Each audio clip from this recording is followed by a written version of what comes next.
Namaste children, I hope all good at home.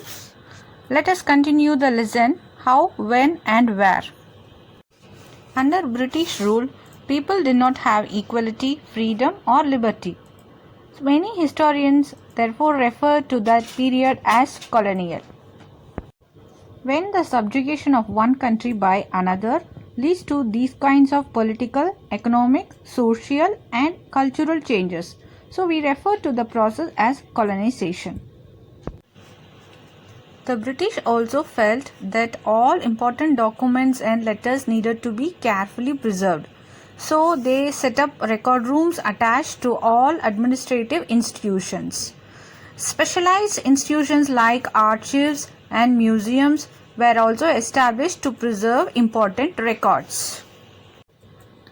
Official records do not always help to understand what other people in the country felt and what lay behind their actions. The other sources found them plenty and also more difficult to get than official records, like diaries of people, accounts of pilgrims and travelers, autobiographies of important personalities, details. These and all very difficult, and also issues were debated in public. Those resources, however, were produced by those who were literate.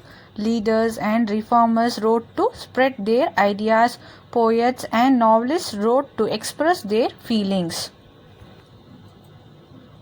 In the early years of 19th century, those documents were carefully copied out and beautifully written by calligraphists, that is, by those who specialized in the art of beautiful writing.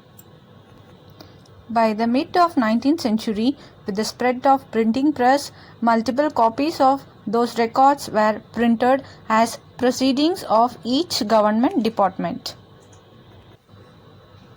Historical sources. A number of sources tell us about the Indian history. They can categorized into two. One is primary sources, another one is secondary sources. Let us see what primary sources.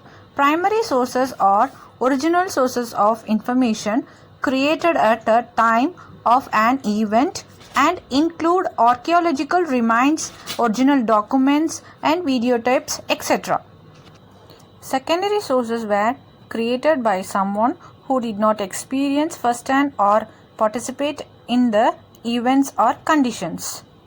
The secondary sources examples included newspaper articles, textbooks, biographies, encyclopedias, dictionaries, etc.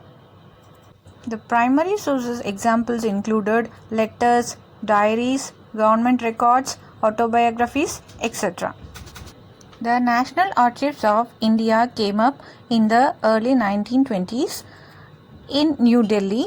The National Museum and the National Archives were both located, and it reflects the importance of institutions had in British imagination. Botanical gardens and natural history museums established by the British collected plant specimens and information about their uses. Local artists were asked to draw pictures of these specimens. The practice of surveying also became common under the colonial administration. By the early 19th century, detailed surveys were being carried out to map the entire country. Thank you children. See you all in next class.